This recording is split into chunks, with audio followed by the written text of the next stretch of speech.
I promise during this taping there will be no consuming of any sort of things that are in a bag that may or may not look like other things that come in bags.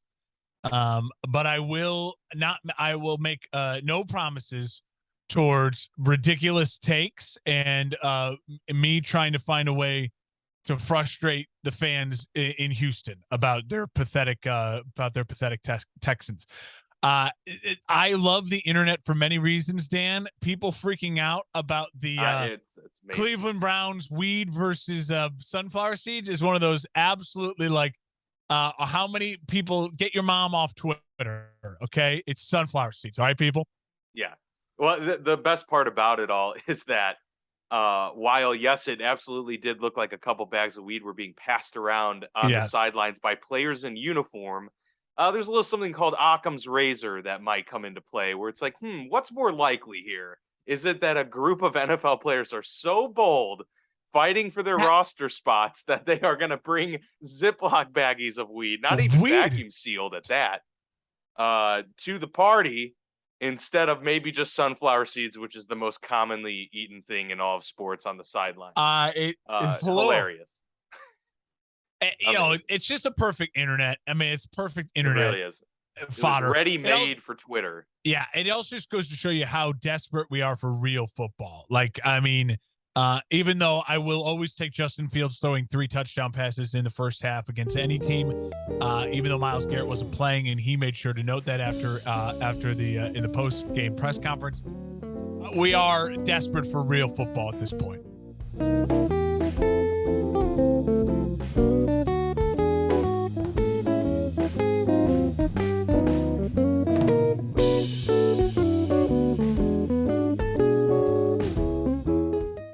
And Nebraska Northwestern is not real football, even though I love the Cats and onside kicks when you're up and you have the momentum don't make a lot of sense.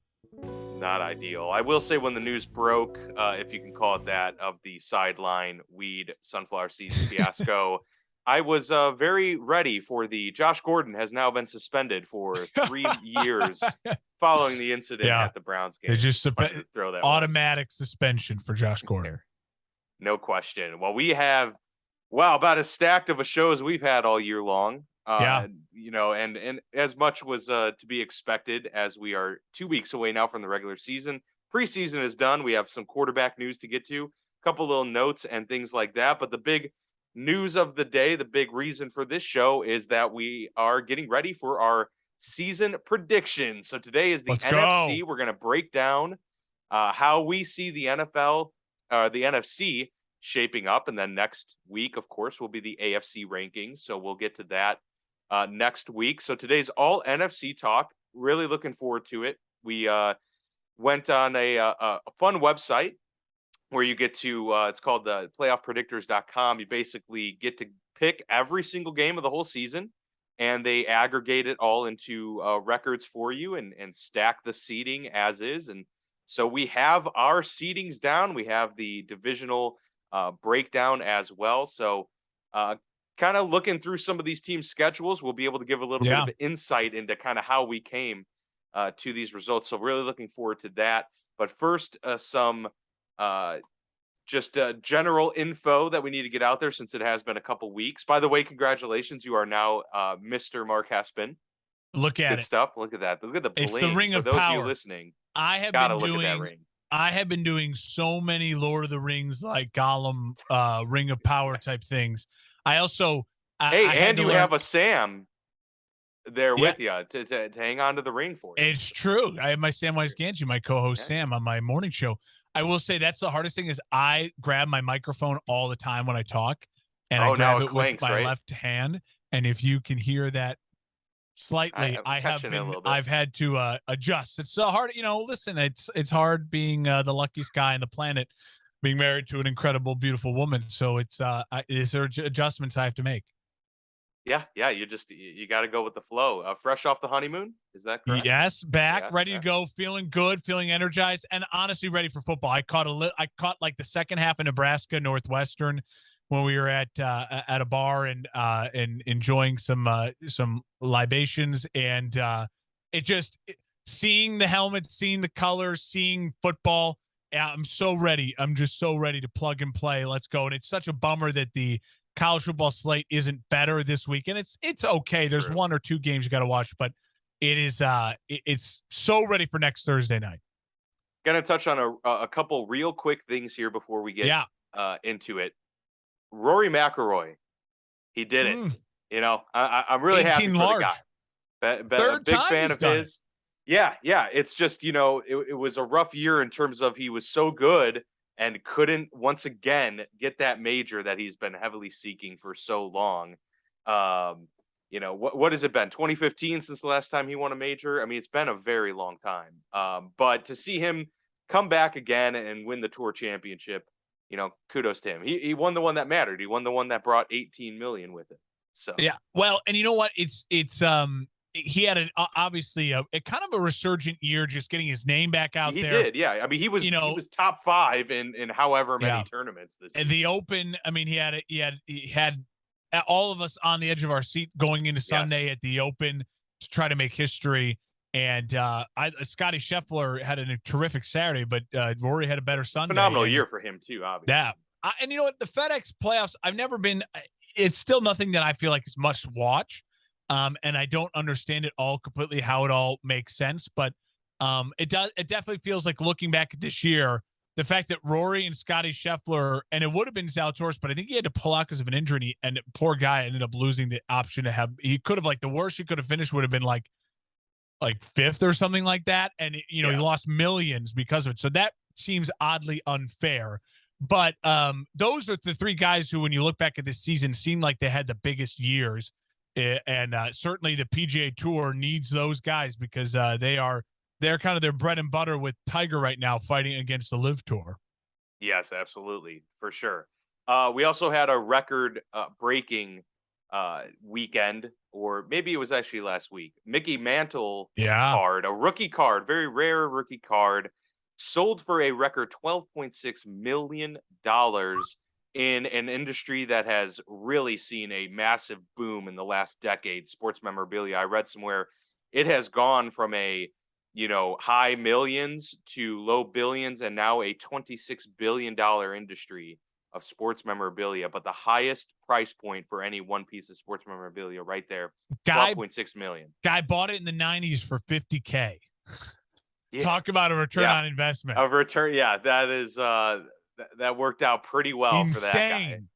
Wild stuff, no question about it.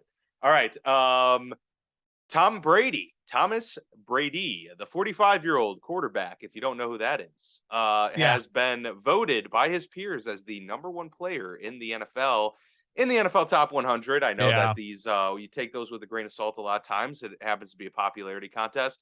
Still pretty cool, though, that a 45-year-old guy who's, still playing at an elite level, getting recognized as the GOAT of the sport, not just at his position all time.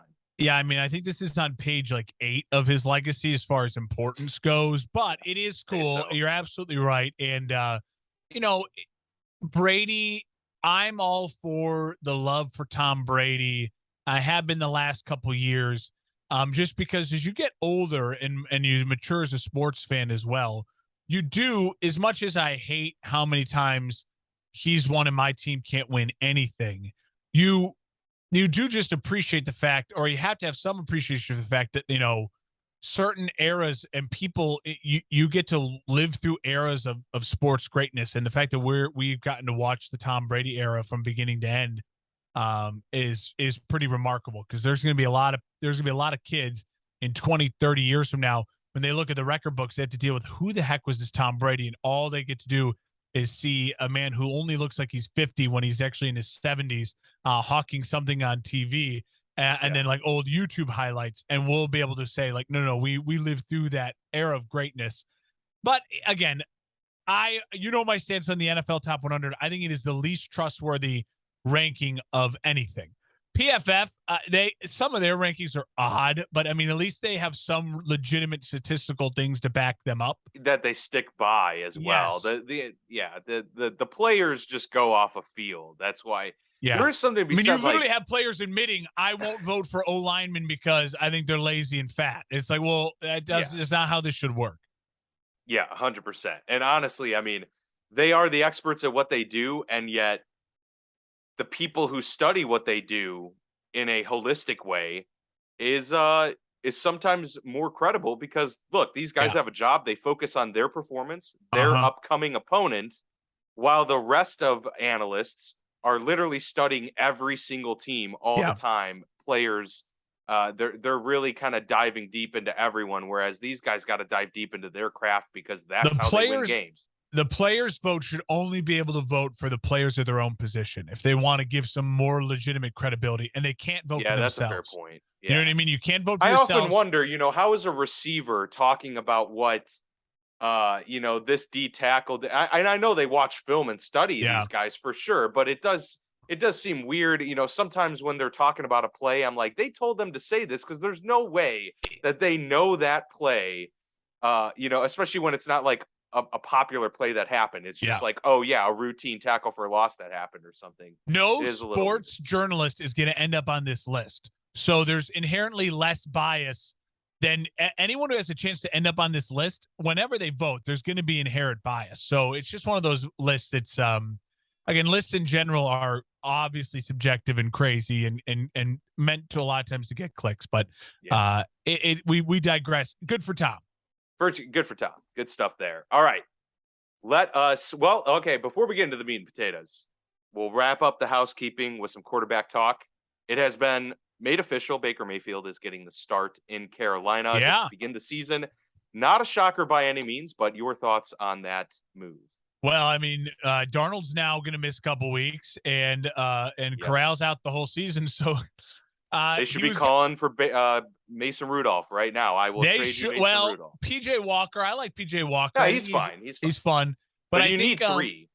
I mean, if Baker gets injured, they have to make at least some sort of call because you need at least two quarterbacks going in every game. You have to have at least two quarterbacks going in every game. I'll just say this. I think he was going to win it anyways. I love that we get Carolina, Cleveland week 1. And I almost appreciate it more that Deshaun Watson's not playing because Baker's get a chance. I'm very interested to see what the reaction. I think the Carolina crowd is going to be very behind Baker at home versus Cleveland. I think it's going to be very, very, very big. And I think Carolina wins it. I'll already go out on a limb and say I like Carolina in that game. And I think my rankings here as we get to them will start to reflect that. Yeah, I have the same as well. It'll be an interesting one. On the same week where we get Russell Wilson back against the Seahawks. Yeah. That brings with it maybe almost a little bit less of a flair given they're a little bit further apart team-wise. I don't think anyone's picking the Seahawks to win that game. No, the Browns, Panthers could be a little interesting for sure. Yeah, for sure. And there's the chippiness involved as well. All right, let's get into it. Let's dive in head first with our NFC rankings for the 2022 season. I'm looking forward to this one. There were a couple surprises, I will say. There were a couple notable things, and I guess we'll probably touch on this as we go along. For me, there were about 2 or 3 things where I said, this is really what I think is going to happen. And then after picking all of the teams and the games, it turned out to not be the case. Whether it be that I thought teams were a little bit better than they ended up being or vice versa. So it was interesting to pan out. But I'll start with you. How do you want to go? Should we go division by division on this one? Yeah, let's go division by division. That way? I think the easiest one to start with is the NFC South. So I'd like to start there, and I'll just jump into it. I have Tampa Bay winning the division, and they have a record at the end of the year 12-5, in my opinion. Okay. I think Tampa is going to be one of those teams that has a couple absolute duds, and there's going to be a couple games in there, maybe even week 1 at Dallas, where you're like, whoa, this team is maybe a little less organized defensively at times. I think they brought in Akeem Hicks, but to kind of fill the Ndamukong Suh role. Obviously Julio Jones, But I think there's going to be times where Brady looks a little older. I think there's going to be times offensively they're going to maybe struggle a bit. Their offensive line without Jensen is not as good as it should be. But I think overall they go 6-0 in division. So once you go 6-0 in division, it's not hard for me to find 6 other wins for this Tampa team, even though they have a tough schedule. I think in the games they lose, you'll realize Tampa may not be exactly a Super Bowl front runner, because I think they're gonna maybe lose some games ugly to some good teams, but I think they'll be able to beat up on bad teams, and I like them to get to 12-5. I have New Orleans in second place in the division, only at 6-11. I really don't know how to feel about this New Orleans team. Jameis, I don't know how healthy he is going into the season 100%. There is no Sean Payton anymore. They have good personnel, but I mean, this division is bad, so I think they can easily pick up wins, but as easy as it for me to say New Orleans could go 2-0 versus Carolina and 2-0 versus Atlanta, I also could see them slipping up a game against those two teams. I have them at 6-11. It would not shock me if they are closer to 500 in that playoff realm. I don't think this is a team, though, that bottoms out. I think there's too much talent for them to bottom out. So I'll have them in the lower end maybe of their win total at 6-11. Carolina coming in at third in the division, 5-12. Carolina, I think, is a team that starts hot early, like they kind of did last year. And then again, I think things just fall apart. I don't trust the quarterback play. I think Matt Rule is the lame duck. Even if Matt Rule has a great coaching year, I think the organization's ready to move on from him. I think the organization's ready to move on from Baker, Sam, all of them. I think David Tepper is the type of guy who wants a new coach and a new quarterback and to start that process of them together, maybe even a new GM.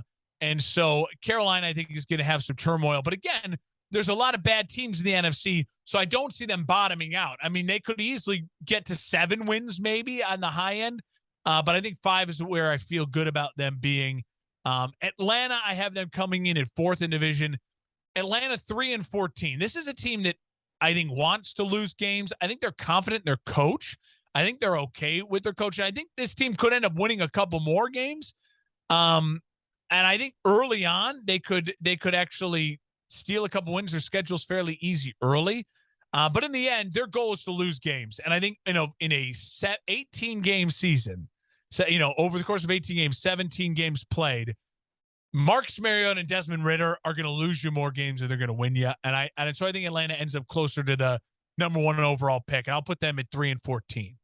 3-14 for the Atlanta Falcons. I think as we were looking to both the AFC and how the NFC rankings shook out, there was a lot more basement level material in the NFC. Yeah. There was just some really, really bad that I ended up with here in the NFC as compared to the AFC, although of course there are some duds there as well. But that's interesting. I'm pretty similar in my takes, although one of the surprises for me came in this division. So I'll start off with the Buccaneers. I think they win the division as well. Not a hot take. I do have them going 5-1. I have them losing, just one game to someone. I believe it's the Panthers. I have them losing to, but it could easily just be the Saints instead. 11-6 for me, and that's mainly because, and honestly, this is one team. There are some teams here where I feel schedule. It's a tough schedule, and there are some teams here where I feel very confident that this is honestly, in terms of this record, I feel pretty good about it being a solidified record. Whereas other teams, I'm saying I could go one win, one loss the other way. I feel very confident about Tampa Bay at 11-6, primarily because I think this is kind of their ceiling because of the extra year of age. This team isn't getting any younger.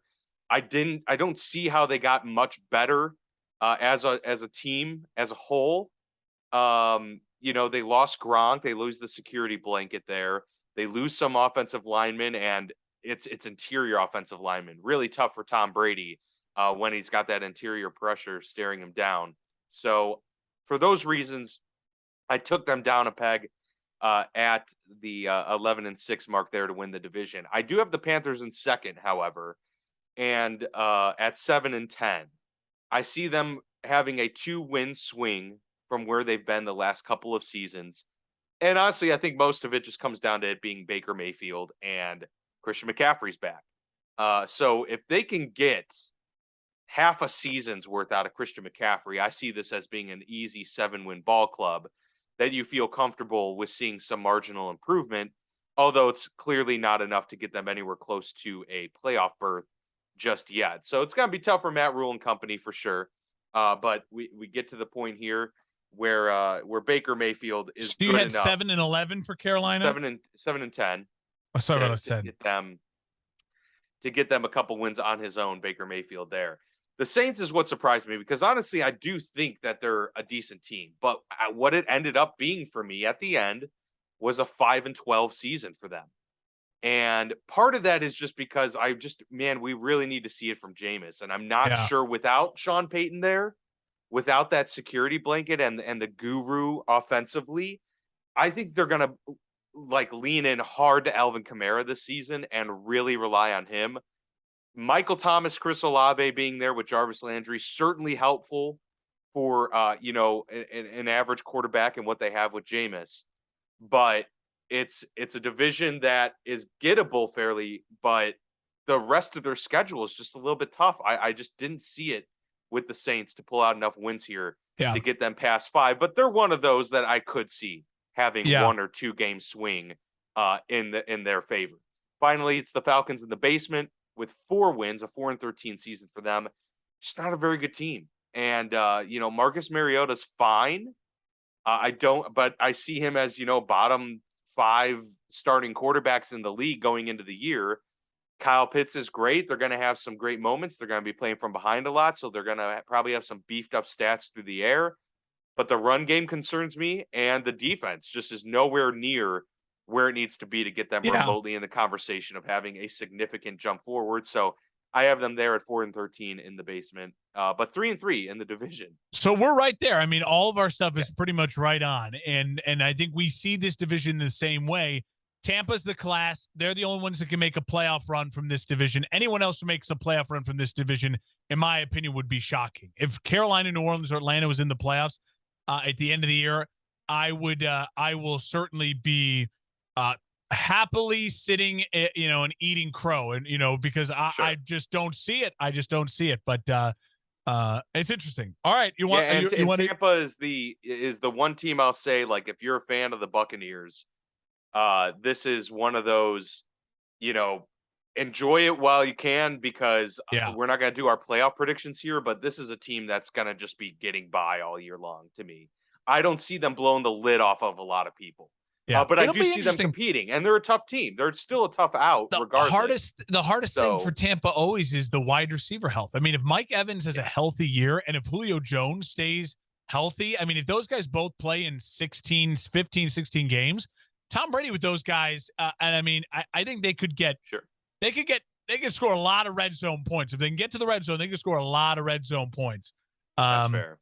All right, Dan, I want to move on to the NFC East. Is that cool with you? Let's do it. I'm good with the NFC East. Absolutely. All right, so I have atop the NFC East at 11-6, the Philadelphia Eagles. I think the Eagles take a step forward this year. They were that surprise team that made the playoffs in the NFC last year. I think they take a step forward. I think Jalen Hurts, at the end of the year, you'll still have questions about him. But I think overall, this team is the type of team that I think is going to really take advantage of the Giants and the Commanders in division.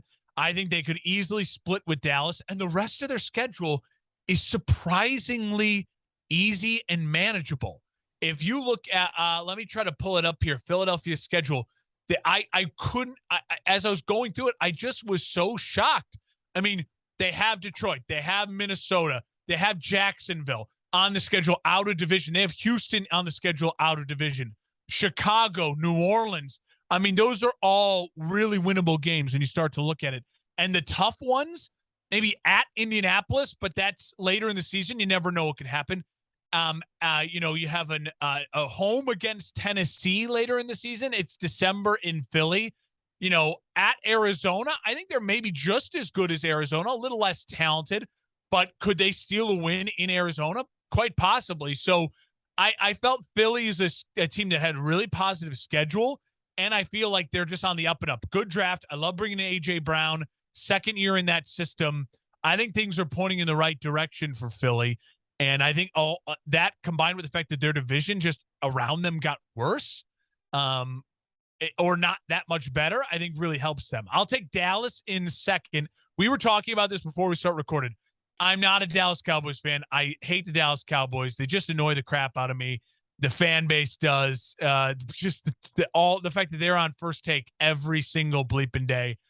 I think Dallas really has an up and down season. I think there's too much talent there if the pieces stay healthy in the bad NFC to miss the playoffs. So I have them at 10-7. I have them, though, easily. I could see them easily hovering right about 500 or below it for most of the season. But I do think that Dallas, their schedule is favorable at times. There's some stretches where they could reel off some wins, especially, as I said, in division. I could see them easily going 4-0 against the Giants and Washington. And again, if they split with Philly, all of a sudden you're 5-1 in division. Can the Cowboys find 5 other wins in their schedule? Quite possibly. I think I wouldn't even put it behind Dallas to win week 1 on that Sunday Night Football is kind of a shocker. I think Tampa could get off to a slow start this year. So Dallas at 10-7, and then I'll go to the Commanders at 6-11. Really hard team to predict. I like pieces. I like Ron Rivera. You also now are reading stuff that Chase Young is on the PUP list. So their defense won't be 100% early in the season. Their field is always unpredictable. I just think they're a bad franchise that adding Carson Wentz, he was in a great situation for himself last year and he melted down in bad moments. I think Carson Wentz, even if he plays just as well as he did last year, and I think that's a big if, I don't think there's enough around them. I don't think that the rest of this Washington roster is as good as the Indy roster, and the coaching's is good. So I will have them taking a step to just around the middle. Maybe they could get to close to 500. That would be the absolute ceiling I see for Washington, 6-11. And that's if Carson Wentz plays his lights out. And I just don't see that happening. I'll take the Giants at the very bottom of the barrel, 3-14. I think the wheels fall off quickly for this Giants season. I don't think they're a badly coached team. I think they're a team that you'll see they're at times competitive, and you see the foundation there. I don't think it's going to be Brian Dable's fault. I think they like their head coach and their new GM. I just think they realize they don't have the quarterback of their future, and I think they realize they need to reset as an organization. And even in a bad NFC, I don't think there's many wins for them. It's a tough schedule. I think that Eagles and Dallas are much better than them in division. Better quarterbacks for sure. Better coaching. Not necessarily, but I just think they're just more poised to win right now. And Washington, I think could easily 2 of their 6 wins go against the Giants. I don't have high hopes for the Giants this year. So what was your schedule or your record that you had for the Cowboys again? I had them at 10-7. I have them at 10-7. I have them finding double-digit wins, and I just think that Dak Prescott. I think that CeeDee Lamb. I think their defense is going to take a step back, but I think there's still a lot of good pieces on that defense. And again, I just think their schedule is actually pretty workable, all things considered. And a lot of that is because they're just bad in division. Fair enough. We have a little bit of a disagreement when it comes to the Dallas Cowboys, but we'll get there in a moment. All right. We are lockstep in terms of the hierarchy of this division. And I have the Eagles at 11-6 as well, winning this, coming in as the 4 seed here. Ironically enough, I have them going 3-3 in the division, and the Cowboys going 5-1 in the division. But we'll get there in a moment. Yeah, for all the things you said, we don't need to rehash it all. I think Jalen Hurts is going to take a step forward this year with the offense. He's gotten help. He's got another year under the microscope, if you will, and kind of given that sense of security within this coaching staff. I think they've put their trust into him, and I think he'll take that step forward as well with those new additions that you mentioned. I think they've drafted extremely well. Jordan Davis is going to be a monster there. I think their defense got instantly better, and that defensive front is going to be a force all season long. Going to be tough to run on them, and so I see a lot of good with the Eagles and a lot of progression Whereas a lot of these other teams, as you mentioned, we saw them either get worse or not get better enough as compared to the Philadelphia Eagles. So I think it's actually a pretty smooth route to a NFC East championship for them going into this year. And come the end of the year, I think they're going to be sitting pretty. I have the Cowboys at 8-9 to end the year. 8-9. And so, and this is one, honestly, where another one of those where I feel pretty comfortable with the record. I could maybe see a 9-8. I can't see them get to 10. And I probably can't see them get as low as 7 or certainly not 6. The talent is there. You're perfectly right about that. I have them. The reason I say is that we had a disagreement was about the schedule. I have them going 5-1 in the division, but I have them just absolutely melting down after that and going 3-8 the rest of the way. And that's because the likes of playing the Vikings, playing the Bengals, the Rams, the Titans. Like, these are some matchups here where I agree. I think they've got a tough sledding, on that road. And I don't think, they do have some easy ones, some softball matchups, the Texans, the Jags, Bears. But I had the Bears winning that game. I have the Bears beating the Cowboys as one of those where you're like, I don't expect it, but they're going to find a way to get it. It certainly could be, and I think that's where the Cowboys are hard to predict. I agree with you because they are. I think I will get to it here with the Vikings. I don't feel that strongly about. I feel very similar about the Vikings and the Cowboys. I think they're about the same type of team. So there's a lot of coin flip type games. You're absolutely right. I just think the loss of Amari Cooper, the now loss of 2 offensive linemen, including their star left tackle, that's going to weigh on this team that wants to run through Zeke. Jerry Jones has said as much. I don't know if you want to be relying as much on him as your franchise quarterback in this situation. We'll see how that plays out. I think they're super thin in terms of depth, and that worries me a lot because they are one wide receiver injury, especially from being a bad CeeDee Lamb, from being decimated entirely. Bad. They are very top heavy in terms of how their roster is constructed, and I don't think that has staying power across the season. That's why I have them at 8-9, and to me, it's only Dak Prescott that gets them to that point. I'm interested to see where the rest of it, because again, you got to find 7 teams to make the playoffs, and you look around the NFC when you put talent out there. I think Dallas has got certainly one of the top 7 most talented rosters in the NFC. So I lean a little bit towards that, especially when I'm doing these predictions early. So I'm fascinated to see where we get to the 3 coming out of one division. Okay. So that's where I make it up for sure. It's going to be the West. I know it. And I know you're going to disagree with me when we get there. But all right, let's keep going. So you have Dallas at 8-9. At 8-9. One of the other surprises for me was Washington. I did think I would have them right around 7 wins, but it ended up being 5-12 in lockstep with the New York Giants, but 1 spot ahead given the tiebreaker.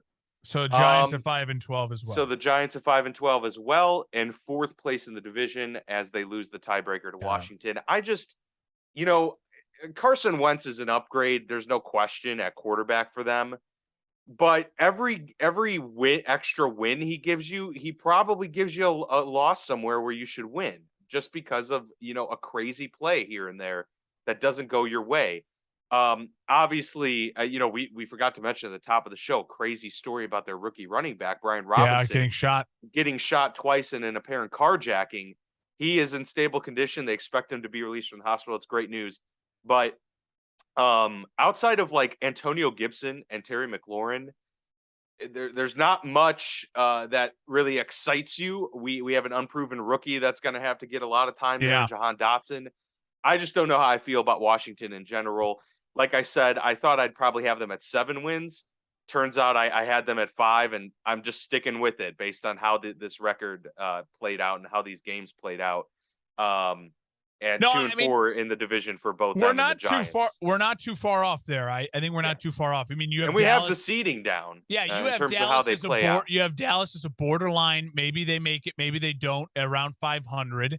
And I have them as a wild card team, so we're not too far off there. Do you want to go to the West now? We can make our way let's out go west, to the West. There's some.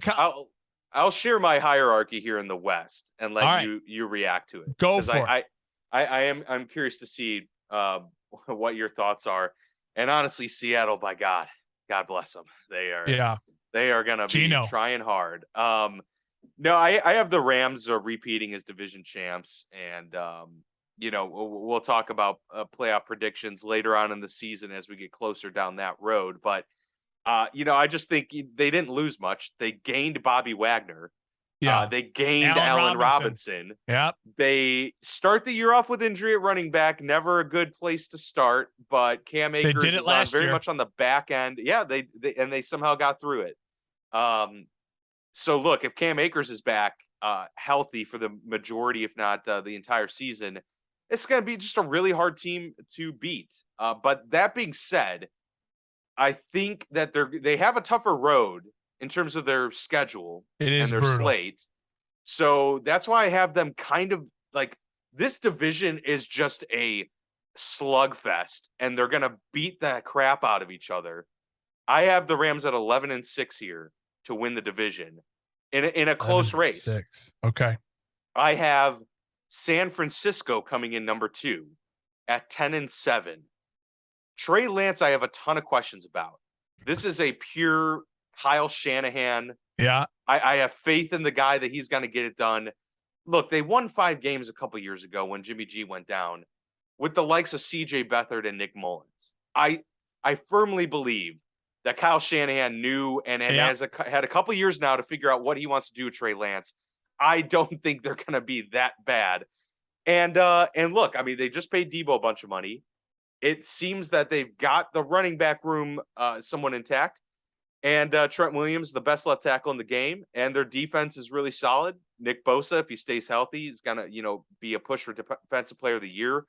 Like I said, I'm not expecting them to be world beaters, but at 10-7, I think it's a fair record to have them at. They're one though that I could see a game swap either way. And then I have 10-7 for the Cardinals as well. I have them both kind of slugging it out to the end. San Fran just gets the tiebreaker over the Cardinals because of the division record. The Cardinals are similar things too. I mean, look, they're going 6 games without DeAndre Hopkins. And then it's Kyler Murray. Look, he's great. He's super talented, but obviously, that we have questions just about the season-long production of this team. I think their offense will largely be fine, but there's still question marks on defense, and they're in such a difficult division. I can't really, slate them in much more than 10 wins, but I think the 10 wins is enough here, and I think they have enough firepower in general that they should be a playoff team come playoff time. So I have them as the 7 seed and the final team to get into the wild card here in the NFC playoffs. And finally, it's the Seattle Seahawks. Dreadful 2-15. They're just not. I just don't see it. If they make a trade for Jimmy G, we'll talk about them getting an extra few wins. Absolutely. But DK Metcalf, Terry McLaurin, those are the guys, and that's about it here. So 2-15 for them in the basement, 0-6 in division. But that is how I have the NFC West shaking out.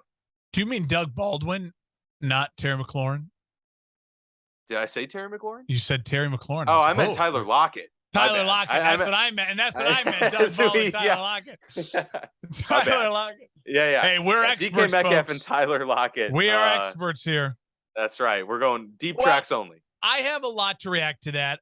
I think, listen, I love the Rams this year. I think the Rams, it's weird how much I love a defending Super Bowl champion. And just because I love them in the regular season, obviously you never know what happens when you get to the postseason. I think the Rams have a brutal schedule. It's very tough. But there are some stretches on there where you think, oh, okay, they can rack together some wins. The key for the Rams is obviously going to be staying healthy. I have the Rams actually going 13-4. When I went through this, I kept finding my way to be like, I like the Rams in this spot. Listen, I think they can go 6-0 in division. I really do. I know that's bold because it's tough, but I mean, Seattle is brutal. I think in that playoff win against the Cardinals, they showed a physical dominance and kind of a mental dominance over Arizona. And I think Arizona, remember, they have an early season matchup against Arizona, and Arizona is missing Hopkins. They could be missing Brown still. We don't know yet. It's going to come down to that situation with his arrest. They have some shakiness to start the season. I think it's very plausible. And they get San Francisco early too, in a game where both those games against San Francisco are before the bye week for the Panthers, to where Trey Lance, I think there's going to be huge up and down swings with Trey Lance. And when he is faced with Aaron Donald bearing down on him and Bobby Wagner, I love Kyle Shanahan too, but the kid is so inexperienced, and I just don't know what to believe yet in him. So I'm very high on the Rams in that way. I have them at 13-3, number 1 overall seed in the NFC, and winning the NFC West. I have the Cardinals at 10-7, just like you do. I feel like they're going to have this kind of roller coaster of a year. There'll be stretches where it's like, damn, those Cardinals, man, they can just put up points. And Kyler Murray is special. But do I trust them in the biggest spots of the biggest games? No. I mean, we saw it last year. They folded like a lawn chair at the end of the season. And this offseason was tumultuous. And I don't know I know Cliff Kingsbury got his extension. Kyler Murray got his extension. It's supposed to be all kumbaya. I just don't feel it's that way in Arizona. So I think they may not live up to the talent they have on that roster. And defensively, there's nice pieces, but they're old. And I think that, besides Budda Baker, who's like in their prime as the star on that defense, I don't see it. So I worry about them defensively. And again, Arizona's the type of team that I could see them struggling in division. I could see them splitting with the Niners, losing both to the Rams, winning both against the Seahawks, and it's all of a sudden they're just kind of 3-3 in division, and they have a tougher out of division schedule because, again, they were a playoff team last year. I have the Niners at 8-9. The Niners to me are the hardest team to predict in all of football. They are the hardest team to predict in football because this is a roster. This is a roster that is really, really good. Offensively, it is incredible. You listed the names: Debo, Kittle, Williams, the tackle, and then again, Kyle Shanahan. I mean, he is a weapon in of itself in the way they design. Ayuk is a really good player. Ayuk, it doesn't matter who's playing running back; they will have massive holes to run through and great schemes. But Trey Lance, as much as I've liked what I've seen in action in preseason, there's also been times from the reports out of camp where it's like, dude was 1 from 15 today with a couple bad picks and just wildly inaccurate. I've read reports and heard reports that they have the Niners brought in quarterback gurus throughout camp to work on mechanical stuff. I think this kid could pop early in the season, but there's going to be I could see the Niners going on like a 4-game losing streak. They have it's a tough schedule. They were a playoff team. They have to play top of the end scheduling. They play, a lot of playoff teams from last year, and injury history with the Niners not been great. They also lost Mike McDaniels, and they also lost Robert Saleh the year before. This is a team that has been at their peak for a while. So if the Niners, take a step back in that way as well, it wouldn't shock me. That's fair. And if Lance plays brilliantly, then this team will easily make the playoffs. So I'm ready to eat my hat on this one as well and say I'm predicting the Niners to miss the playoffs because I just don't know with Trey Lance. I think there's going to be the flashes, but I think this kid's going to have a real bumpy ride at times, and so I think that in the end keeps them out of the playoffs. Along with the fact that it's a tough schedule, it's a tough division, injuries are always a part of it, and that can happen. So I'm going to roll on the side that they don't make the playoffs, and then finally. Seattle, yeah, brutal, 2-15. I mean, unless they make some real changes offensively, you're starting the season with Geno Smith.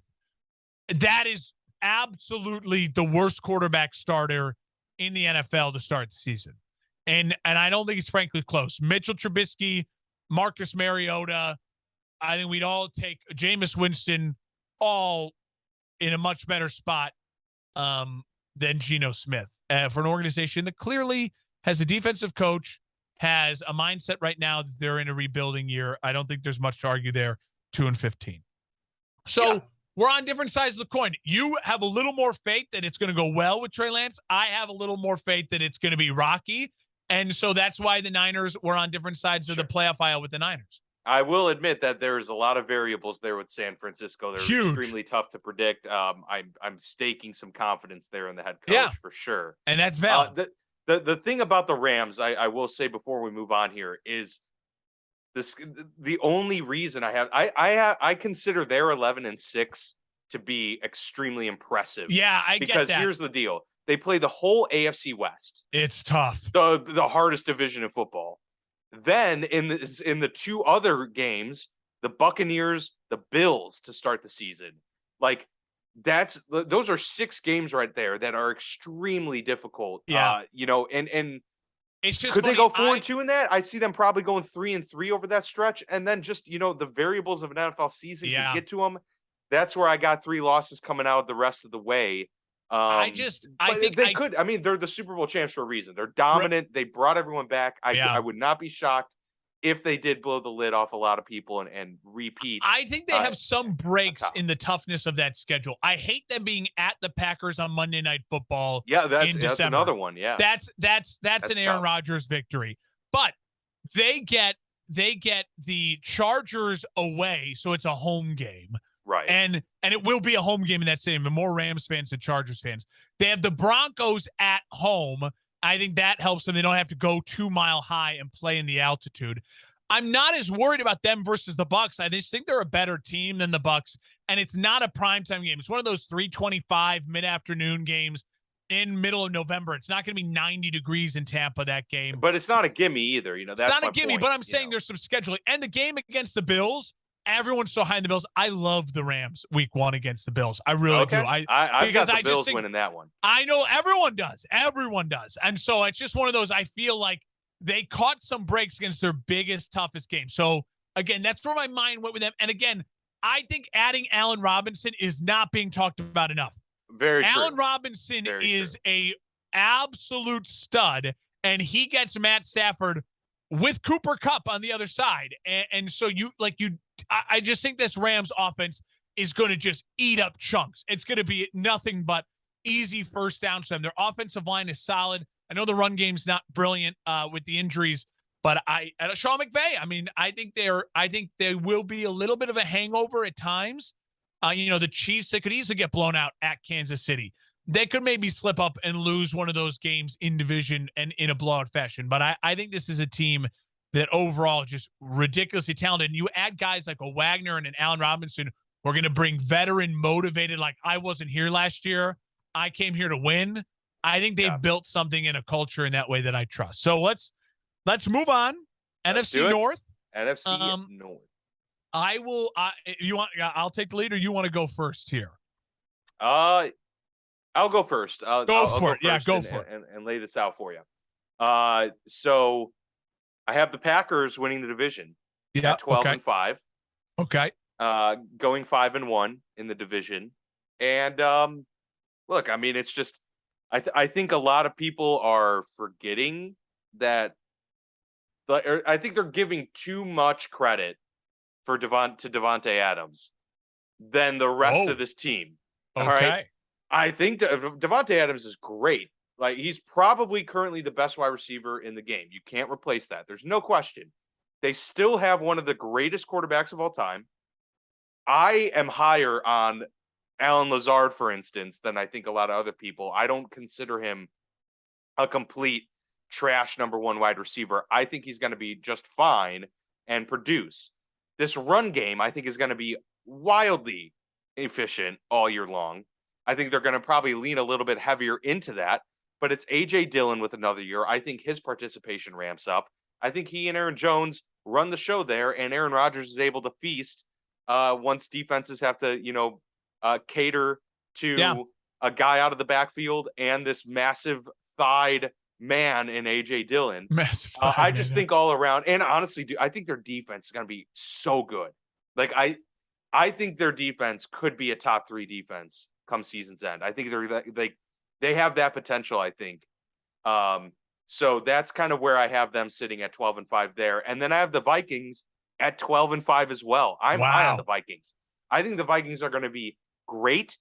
I think Kirk Cousins, I'm not going to do a spoiler here on some of the bold predictions, but I think Kirk Cousins could be in conversations come to the end of the year. That's all I'm gonna say. Some legitimate conversations come end of the year. And it's probably not the one you think. So that's why I'm gonna leave it a little bit ambiguous there. I have them at 12-5 too. Look, I mean, it's gonna hinge on some health as well. But Justin Jefferson could easily be like a 2,000 yard receiver in NFL history. I mean, this guy's an absolute stud.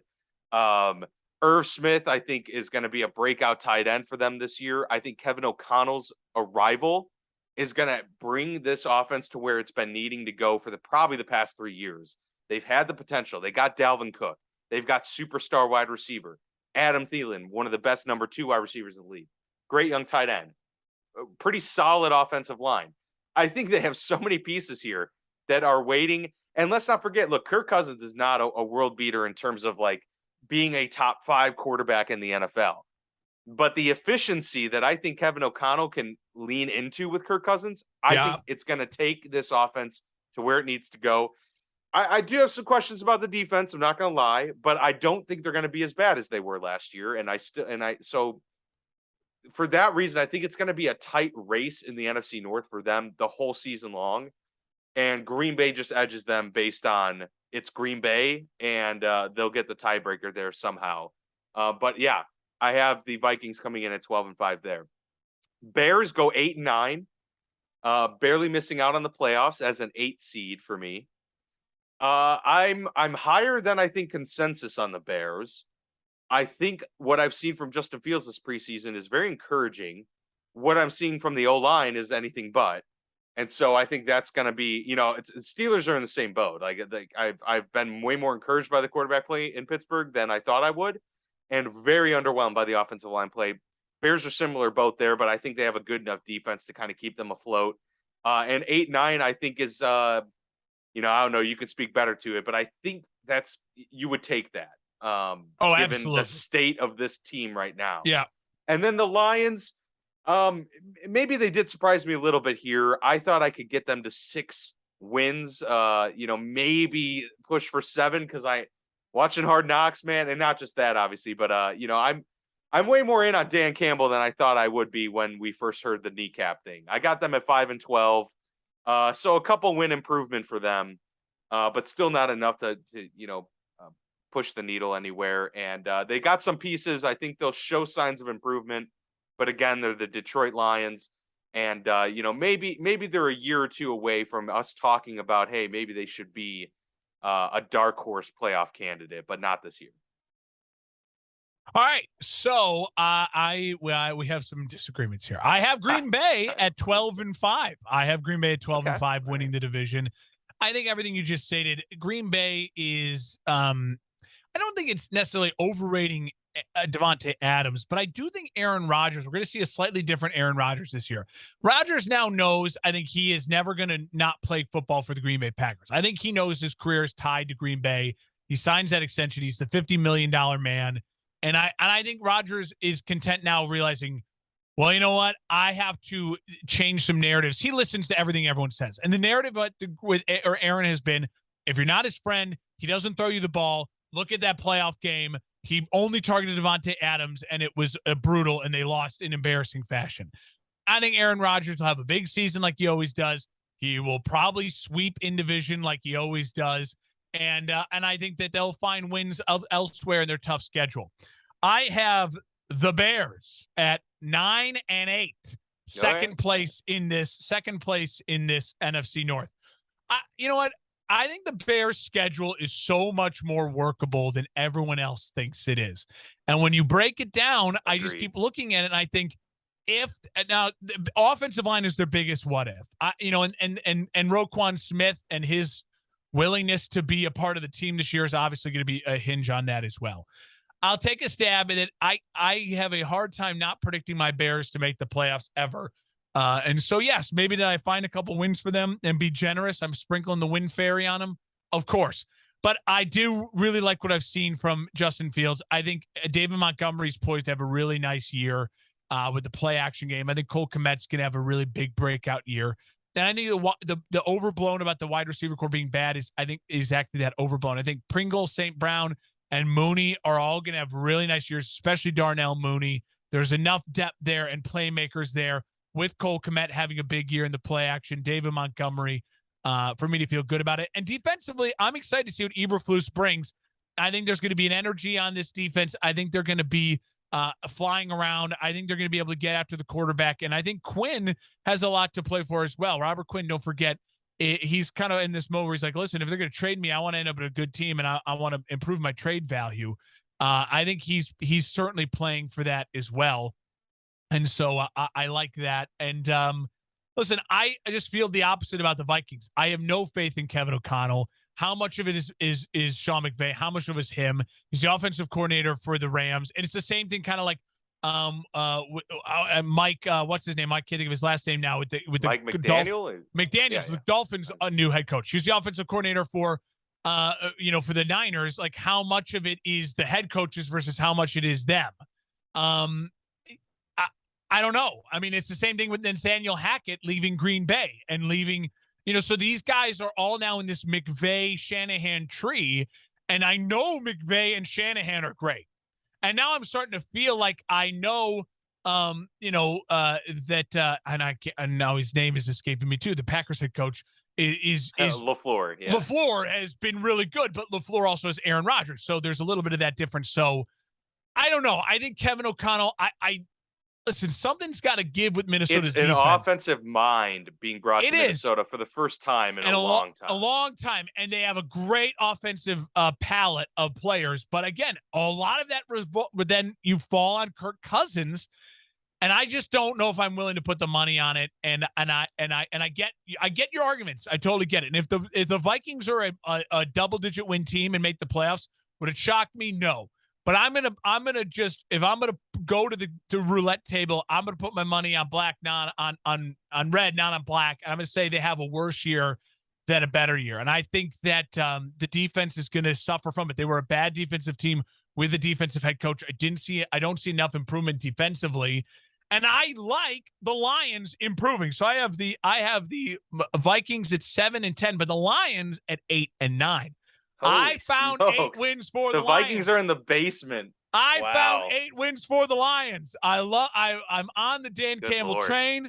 I like the Lions. I like the Lions to have an offensive year, a kind of a quiet explosion of an offensive year.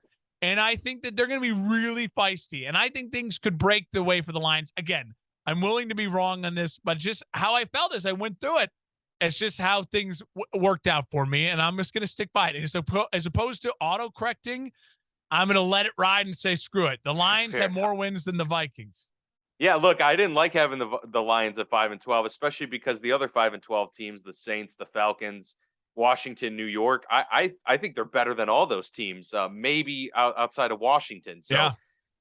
I could certainly see that argument. I think it's a pretty bold take to have the Vikings in the basement, given all of the star power, but we shall see how that pans out. As we close up here, I have the Rams as the 1 seed, Tampa as the 2, Packers 3, Eagles 4, and then Cards 5, Cowboys 6, Bears 7. Okay. Let's go! See, that's the thing. So we had a lot of similarities, yet our seeding is completely different. I have the Packers 1, Rams 2, Bucks 3, Eagles 4. That's the one commonality we have. And then I've got the we have where's Tampa my 5? 2. The Vikings 5. No, Tampa's 3. Oh, okay. Rams 2, Tampa 3, then Minnesota 5, San Fran 6, and Arizona 7. Yeah, I mean, listen, you and I are I think the Cowboys will have better luck than the Niners. I think they're going to be more up and down. And I like the Bears more than the Vikings. So that's just where we're at. I mean, that's really the only difference. We're at. But we're both higher on the Bears than the consensus. So we'll take that W together. Of course.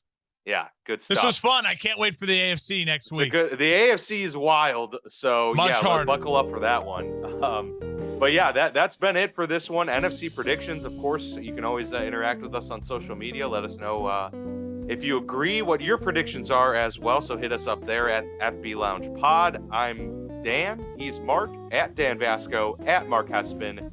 And hope you all enjoyed. Come back next week. We're going to have the AFC predictions for you. We're going to have some bold predictions that we need to get to as well. And yeah, what a doozy of a show coming up before the NFL season kicks off. Stay tuned.